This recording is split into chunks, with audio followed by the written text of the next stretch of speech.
Pengurus Besar Ikatan Dokter Indonesia atau PBID menghentikan keanggotaan mantan Menteri Kesehatan Terawan Agus Putranto dalam Muktamar ID ke-31 di Aceh. Terawan dipecat karena mempromosikan vaksin Nusantara secara luas meski penelitiannya belum selesai. Selain itu, kontroversi praktik cuci otak atau terapi DSA juga dinilai menyalahi kode etik. Keputusan pemecatan Terawan oleh ID dikritik keras oleh DPR. Politisi Senayan ramai-ramai membela Terawan dan meminta Kementerian Kesehatan turun tangan menengahi konflik ID dan Terawan. Untuk membahasnya lebih dalam, kita sudah terhubung melalui sambungan Zoom dengan anggota Pengurus Besar Ikatan Dokter Indonesia, Pandu Riono. Selamat sore, Pak Pandu. Selamat sore, apa kabar Mbak Rifana? Baik, alhamdulillah, salam sehat. Dan Wakil Ketua Komisi 9 DPR RI, Melki Lakalena. Selamat sore, Bang Melki. Selamat sore Mbak Nana, selamat sore Pak Pandu. Oke. Kita ke Pak Pandu terlebih dahulu sebagai perwakilan dari PBID ya, karena kami sudah menghubungi semua jajaran pengurus ini. ID tampaknya tidak mau bersuara, jadi Pak Pandu ini suaranya mewakili PBID. Pak Pandu, pemberhentian Dr. Terawan Agus Putranto sebagai anggota ID ini dikecam banyak pihak Pak, termasuk DPR. Bahkan pimpinan DPR menyebut pemecatan Terawan itu tidak sah karena baru sebatas rekomendasi dari Majelis Kode Etik Kedokteran atau MKEK. Sementara pengurus ID terpilih memang belum dilantik. Nah, memang teknisnya seperti itu Pak, bahwa pemecatannya ini tidak sah prosesnya, Pak Pandu? Ya mengatakan sah tidak sah itu nggak ngerti organisasi ID, ya kan? Jadi teman-teman di DPR janganlah memberikan komentar yang malah menjelek-jelekan PBID, karena ini adalah keputusan internal organisasi, bukan keputusan negara, bukan keputusan kebijakan pemerintah, bukan.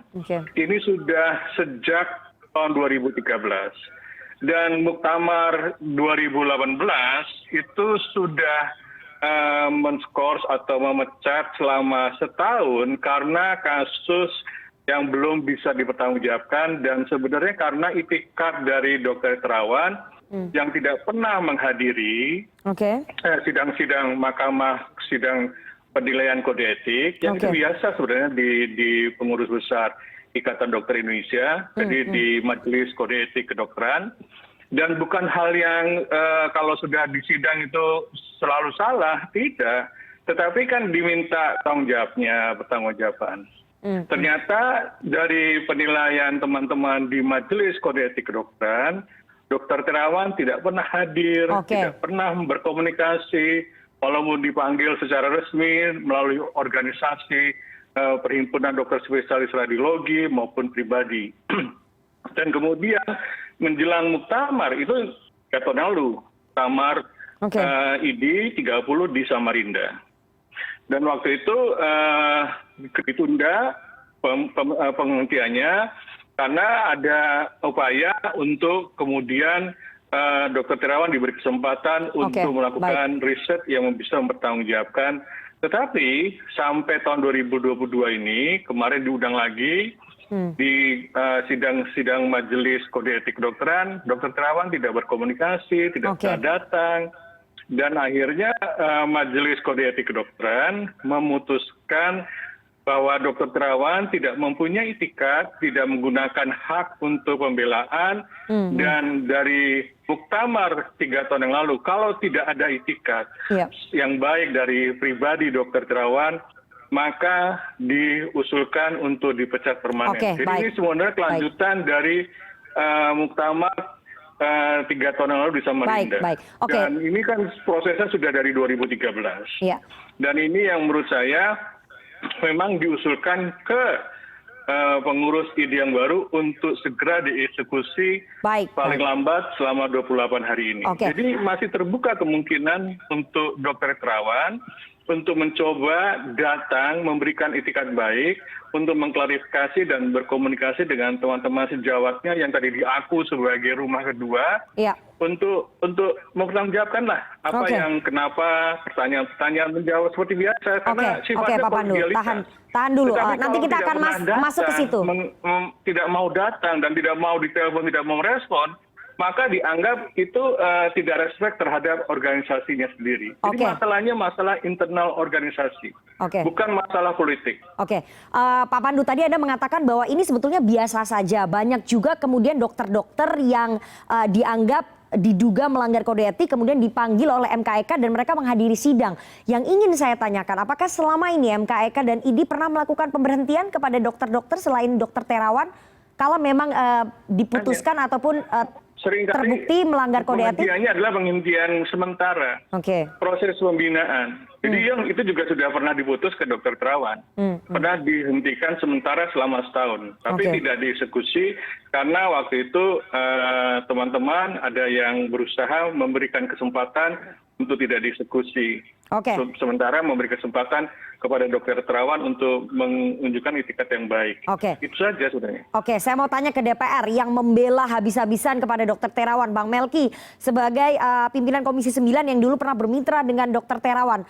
Kami agak bingung ya, kenapa DPR sebegitu kencangnya membela Terawan padahal banyak dokter yang diberhentikan sementara oleh ID. Kenapa hanya Terawan yang segitu dibelanya oleh DPR? Sebenarnya kan ini persoalan yang tadi sudah disampaikan oleh Pak Pandu dan oleh banyak pihak. Kan ini internal di ID ya, internal di teman-teman dokter. Menjadi ramai seperti ini karena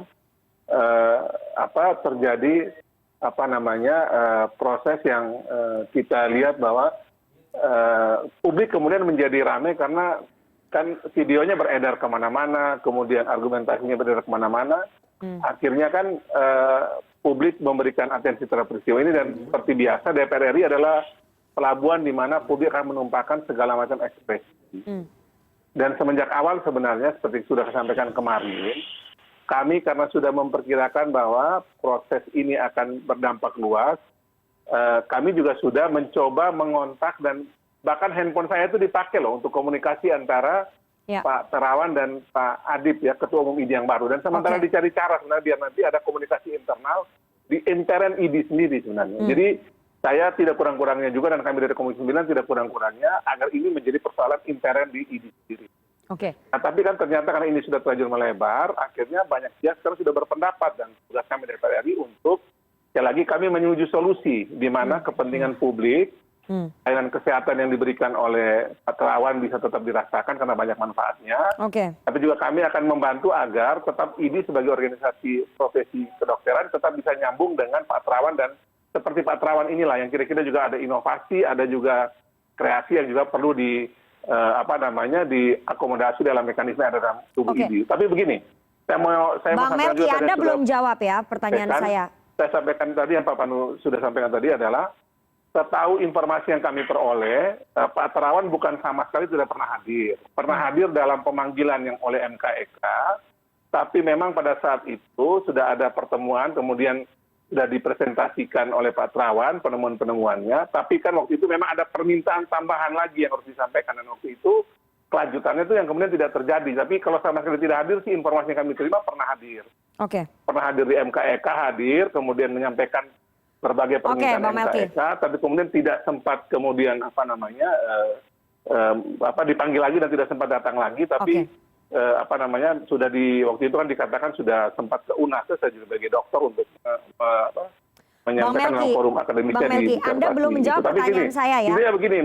Kenapa Terawan ini begitu istimewa dibandingkan dengan dokter-dokter lain yang diproses di MKEK? Pak Terawan dan pimpinan ID sehingga ini jangan terlalu lama nih kita berdebat ini. Dan saya berharap tadi Menkes sudah bicara harus segera dilakukan untuk menjembatani antara Pak Terawan dan ID ini sehingga kita harus segera menyelesaikan persoalan ini ada solusi terbaik sehingga kita bisa bergeser untuk menuju pada penanganan masalah COVID dan banyak sekali masalah kesehatan yang lain. Jangan mengorbankan kepentingan publik, itu aja. Pak Pandu, saya mau tanya tadi bantahan dari Bang Melki bahwa ada beberapa kali Pak Terawan ini hadir untuk memberikan penjelasan, tapi ada permintaan tambahan dari MKEK yang kemudian tidak disanggupi begitu ya. Tapi kalau kita lihat ya beberapa alasan pemecatan Pak Terawan karena vaksin Nusantara yang tidak melalui uji klinis begitu ya.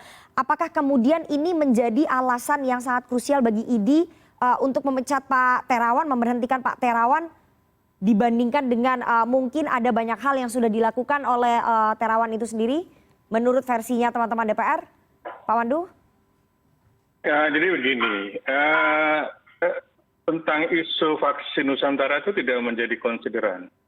Yang menjadi konsideran adalah upaya-upaya yang dilakukan oleh saudara Dr. Terawan yang sesuai dengan kode etik kedokteran dan sudah diingatkan untuk tidak mempromosikan layanan jenis intervensi kesehatan yang belum terbukti secara ilmiah. Itu waktu itu adalah suatu angiografi yang dilakukan untuk masalah mengatasi gangguan pembuluh darah di otak. Program cuci otak ya, terapi brainwash ya. Yang waktu itu juga dilarang untuk menjadi ketua organisasi. Karena waktu itu Pak Terawan pernah menjadi ketua Perhimpunan Dokter Spesialis Radiologi. Dan ketika sudah selesai masanya, malah Pak Terawan membentuk Perhimpunan Dokter Spesialis Radiologi Klinik yang tidak sesuai dengan aturan yang berlaku dulu membentuk organisasi di bawah naungan PBID.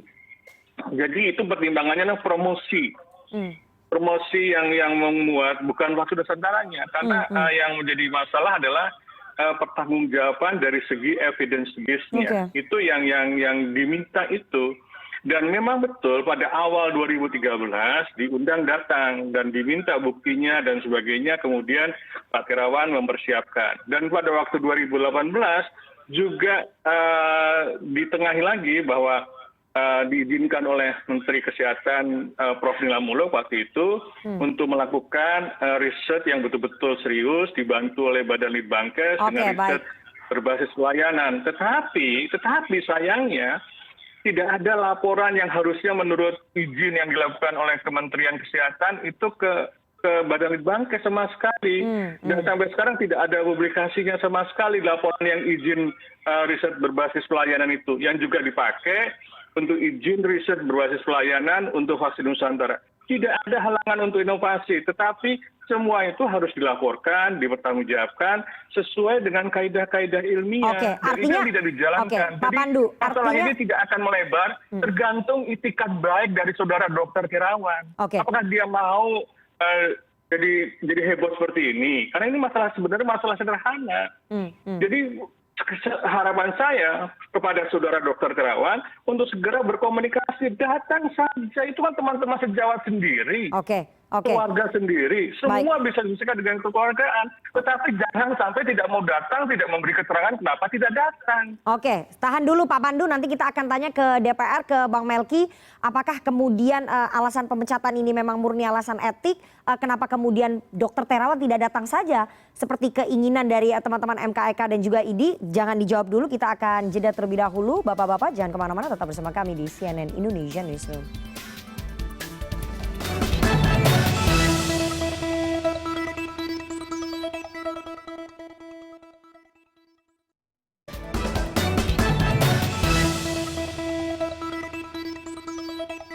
Anda masih bersama kami di CNN Indonesia Newsroom dan kita akan lanjutkan perbincangan kita dengan para narasumber. Tadi ada Pak Pandu Riono sudah membeberkan soal alasan-alasan pemberhentian Dr. Terawan berdasarkan hasil rekomendasi dari MKEK.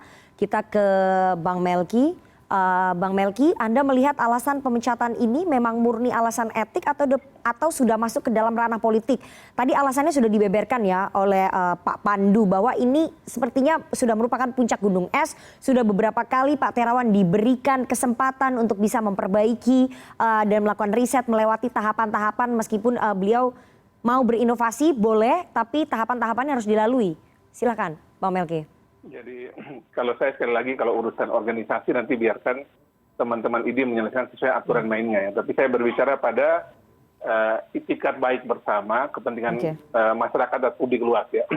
Kalau intern di ID tentu sebaiknya ID yang menjelaskan. Saya pribadi sebenarnya gini ya, saya melihat Dr. Adib ya, Ketua Umum ID yang baru sekarang ini kan juga naik dalam kondisi masalah semacam ini. Kita mesti juga melihat bahwa masalah kesehatan kita cukup banyak ya.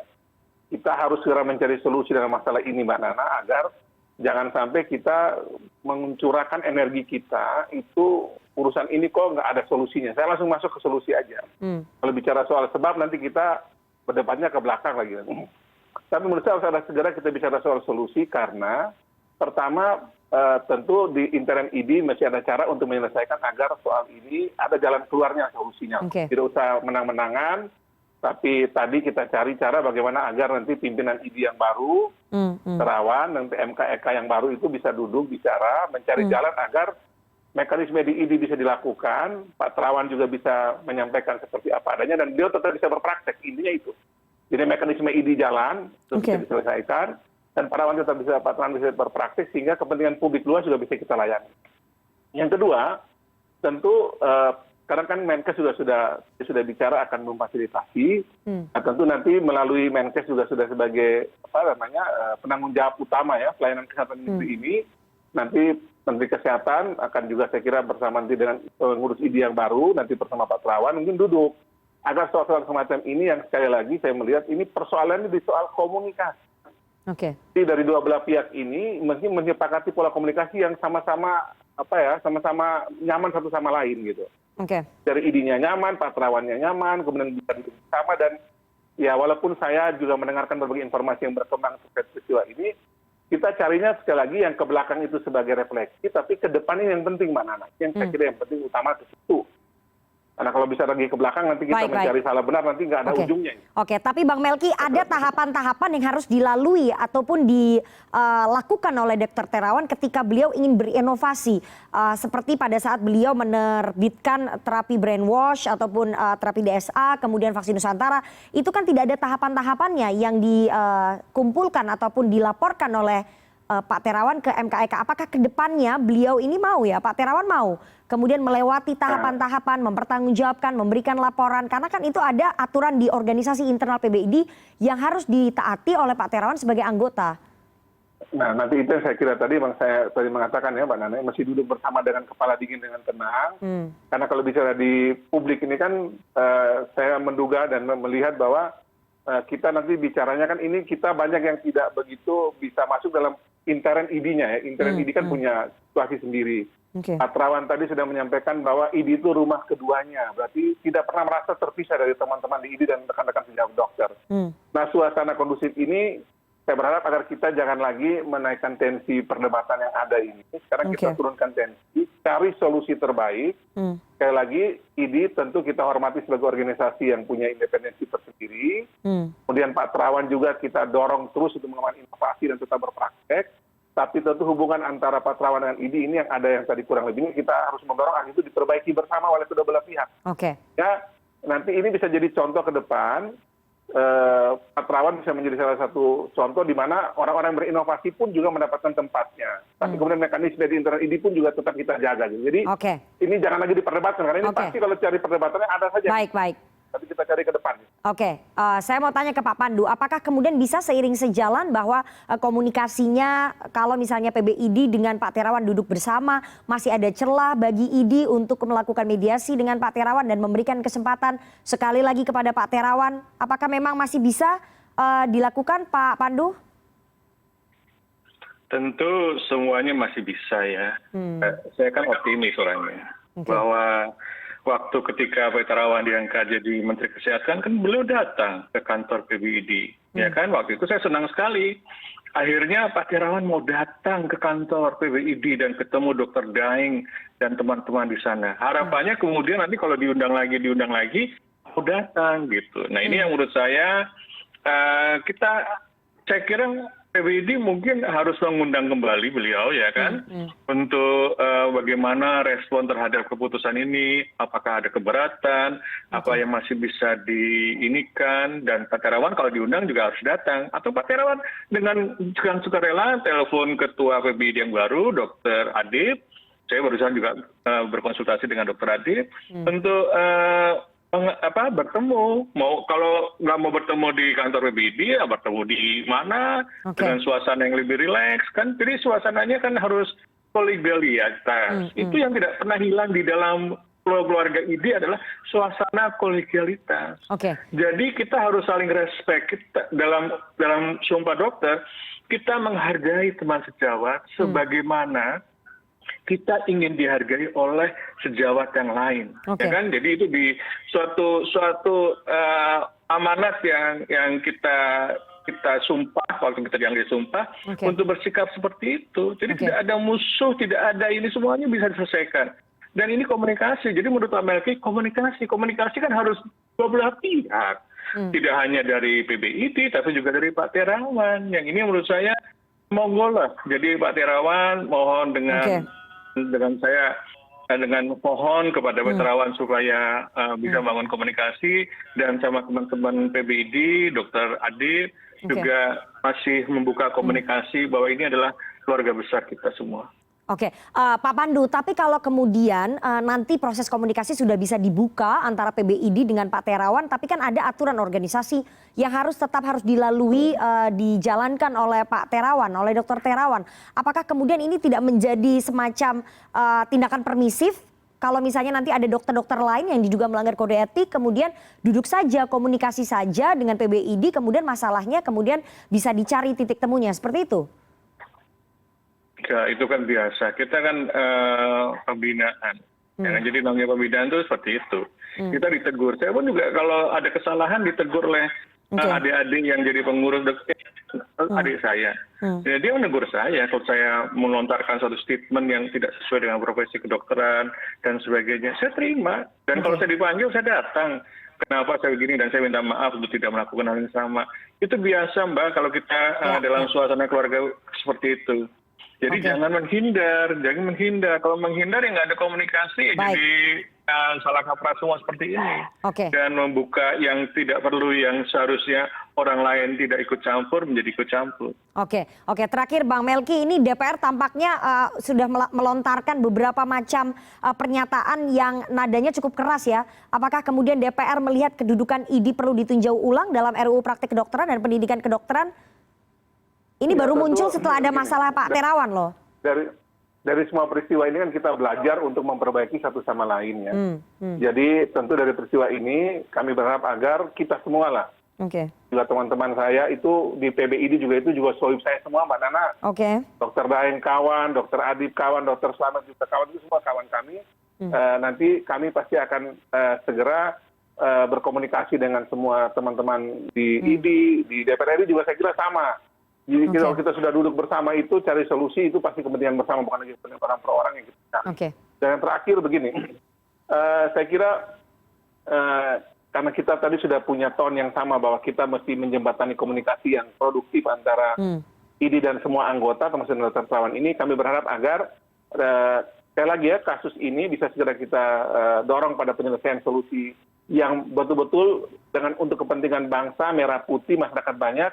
ID dan Pak Terawan ada titik temunya dengan komunikasi yang bagus, dan saya percaya bahwa teman-teman ID ini, teman-teman dokter ini, mereka punya jasa besar bagi negeri ini semenjak pra kemerdekaan sampai hari ini. Jadi itu dengan kebesaran nama, kebesaran jiwa orang per orang maupun organisasi, solusinya itu pasti bisa ditemukan. Dan mana begini, di setiap keputusan itu selalu ada yang namanya apabila di kemudian hari terdapat masukan, nah itu semua bisa diperbaiki. Jadi kita dorong ke arah solusi lah gitu. Jadi yang kita lagi bicara ke belakang, karena ini kita tahu masalah ini sudah menimbulkan atensi nasional, mesti kita cari solusi bersama ke depan. Baik, kita tunggu nanti bagaimana proses komunikasi titik temu antara pengurus besar Ikatan Dokter Indonesia dengan mantan Menkes Dr. Terawan Agus Putranto. Apakah akan bisa duduk bersama dan kemudian persoalan bisa diselesaikan sehingga menjadikan win-win solution bagi kedua belah pihak, baik untuk PBID dan juga Dr. Terawan.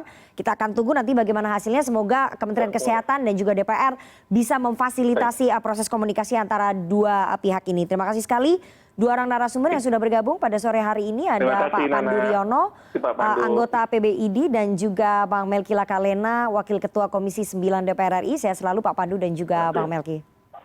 Terima kasih. Terima kasih, selamat sore. Selamat sore Bang Melki, selamat sore Mbak Rifana.